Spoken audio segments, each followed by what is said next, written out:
jingle sport n'est pas arrivé, mais l'invité est bien là. Bonsoir Yoro Dia. Bonsoir, journaliste, diplômé de Sciences Po et de l'École nationale d'administration en France. Yoro Dia, notre sujet, c'est la Casamance. Le gouvernement, par la voix du président de la République, dit qu'il est disposé au dialogue, mais pas question d'accorder l'indépendance à la Casamance.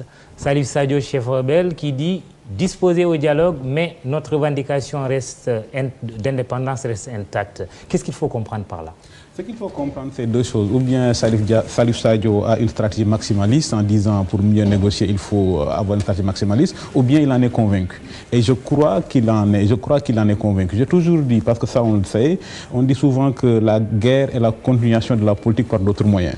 Et j'ai toujours dit que pour le MFDC, la négociation est la continuation de la guerre par d'autres moyens. Si on voit l'histoire de ce conflit, le MFDC a toujours appelé à la négociation en position de faiblesse. Et chaque fois qu'il est en position de faiblesse, la première revendication du MFDC, c'était le démantèlement des cantonnements militaires. C'est pourquoi je pense que la bonne stratégie pour la Casamance, c'est ce qu'on appelle la doctrine de Rabin. Rabin a toujours dit il faut négocier comme s'il n'y avait pas la guerre et faire la guerre comme s'il n'y avait pas de négociation. Il faut séparer les deux. Il faut qu'il y ait une sorte de division du travail. Le président Macky Sall l'a dit, l'indépendance du Sénégal ne se négocie pas. Et ça, c'est du ressort de l'armée. Et dans cette division du travail, je pense que l'armée du Sénégal... dit ses prédécesseurs. Oui. Qu'est-ce qu'il y a de nouveau Ce qu'il y a de nouveau, je pense qu'il faut que le Sénégal le dise fermement en disant qu'aujourd'hui, il y a une division du travail. Ce qui n'est pas négociable relève de l'armée, ça c'est l'intégrité du territoire. Ce qu'il y a de nouveau, c'est que l'armée du Sénégal a gagné la guerre. Comme on dit, la guerre... Vous voulez dire que le MFDC est en position de faiblesse aujourd'hui? L'armée du Sénégal a gagné la guerre depuis les années 90. Ouais. Ça fait 30 ans de rébellion. Le MFDC ne contrôle pas une communauté rurale. Ça aussi, De Gaulle disait vers l'Orient complexe, il faut aller avec des idées simples. Vers la Casamance compliquée, il faut aller avec des idées simples. Si vous regardez le Mali, en 2 mois de rébellion, le MNLA a pris les 2 tiers du territoire. Si vous regardez le cas de la Côte d'Ivoire, en 2 mois de rébellion, les forces nouvelles étaient aux portes d'Abidjan. En Casamance, ça dure depuis 30 ans. Le MFDC ne contrôle pas une communauté rurale. C'est-à-dire que l'armée du Sénégal a fait sa part du travail. L'armée a gagné la guerre. Maintenant, comme on dit, la guerre est une affaire trop sérieuse pour être laissée entre les mains des militaires. Il appartient au gouvernement, à l'État du Sénégal de gagner la paix.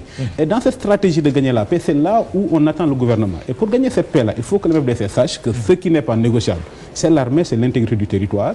Et ce qui est négociable, c'est le gouvernement, c'est l'État du Sénégal. Pour moi, ce qui est négociable, quand on voit l'histoire de la guerre, l'histoire des États-Unis, les États-Unis sont devenus une véritable nation qu'après la guerre de sécession. Et c'est pourquoi Lincoln avait dit après la bataille de Gettysburg que ceux qui sont morts ne sont pas morts en vain, parce qu'ils ont permis de devenir de véritables Américains. Il faut que le gouvernement du Sénégal aussi fasse des concessions. Pour moi, la concession majeure, c'est de dire au MFDC, vous avez apporté une mauvaise réponse à une vraie question. Ça aussi leur offre une porte de sortie en leur disant que la bonne réponse à la vraie question, c'est de dire aujourd'hui que l'État du Sénégal est indivisible, mais il est pluriel. Il faut qu'on en revienne à ça. Une nation plurielle, mais indivisible. Pour dire que... Vers plus de décentralisation, par exemple. Plus de décentralisation. Oui. Je pense qu'en matière de décentralisation, on ne peut pas aller plus loin. Parce que quand on dit... Qu'est-ce qu'il faut pour la Casamance? Ce qu'il faut pour la Casamance, concrètement, c'est de dire que... Et puis évidemment, on a fait 30 ans de guerre, mais ça n'a pas été vain, parce qu'après 30 ans de conflit, on se rend compte que la nation, même si elle est indivisible, elle est plurielle. Que, comme dit Mamadou Diouf, les fractures du Sénégal, c'est le mode islamo-wolof. Et reconnaître que tout ce qui est sénégalais n'est pas forcément musulman, tout ce qui est sénégalais n'est pas forcément wolof. Leur dire ça, que la nation est plurielle, même si elle est indivisible. Ça, c'est leur faire une concession. Mais leur dire, par exemple, ensuite, pour moi, ce que le gouvernement du Sénégal n'a jamais pris le soin de faire, c'est de déconstruire l'idéologie du MFDC qui a égaré beaucoup de jeunes. Quand on écoute le discours de Salif Sadio, le mot le plus important pour moi, c'est recouvrer l'indépendance. C'est un mot que disait Diamacoune. Il faut que l'État du Sénégal dise que quand on dit recouvrer une indépendance, ça veut dire on récupère quelque chose qu'on a déjà perdu. Avant la colonisation française, il n'y avait pas une entité avec un État et des frontières qui s'appelait Casamance. Il y a quelques années, un rapport avait conclu à la sénégalité de la Casamance. Mais il y a la communauté de Sénégal qui offre ses services. Est-ce que c'est une opportunité à saisir selon vous? Pour moi, comme c'est notre crise nationale la plus grave, l'idéal, c'est que le gouvernement du Sénégal dise que si on doit négocier, nous allons négocier à Djabir. Ça veut dire que là où tout a commencé, c'est nous dans nous. Jusqu'à présent, M. Salif Sadio est considéré comme un citoyen sénégalais, les autres sont considérés comme des citoyens sénégalais. Maintenant... apparemment, cette fois-ci, ça risque de se dérouler hors territoire sénégalais. On a négocié en Gambie, on a négocié en Guinée-Bissau. Peut-être loin de l'Afrique. L'endroit de négociation n'est pas important. Mais il faut juste que le gouvernement du Sénégal comprenne que finalement, comme on dit, qui veut la paix prépare la guerre. L'Angola a eu la paix quand le gouvernement de l'Angola s'est donné les moyens militaires de gagner la guerre. Quand vous donnez les moyens militaires de gagner la guerre, là vous aurez beaucoup plus de qualité d'écoute face à une rébellion. Ça, c'est arrivé en Angola, c'est arrivé dans beaucoup de pays. Il faut que l'État du Sénégal, même tout en négociant, disent qu'on ne peut pas accepter sous prétexte de négociation qu'on démantèle encore les cantonnements militaires. Parce que jusqu'à la preuve du contraire, c'est l'État du Sénégal.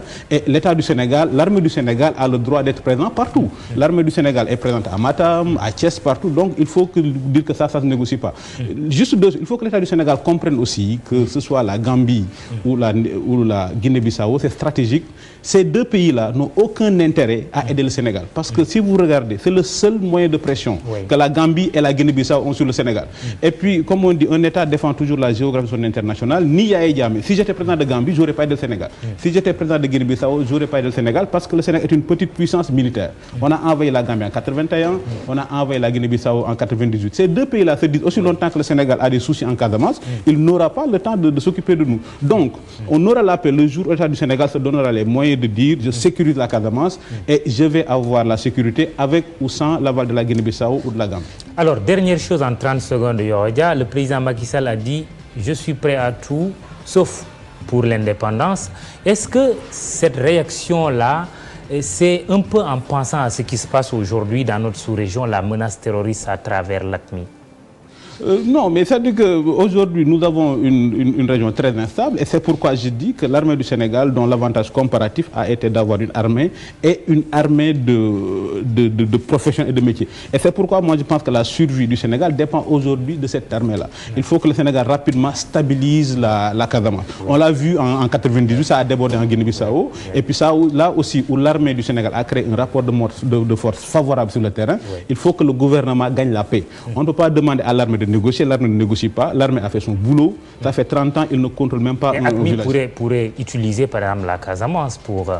Oui, mais bon, si on observe bien, les pires moments de la crise en Casamance, c'est dans les années 90, quand on a eu le conflit avec la Mauritanie. Mais ça aussi, ce sont les relations internationales. Quand on a eu les pires moments de la crise en Casamance, c'est quand on a eu de très mauvais rapports avec la Gambie.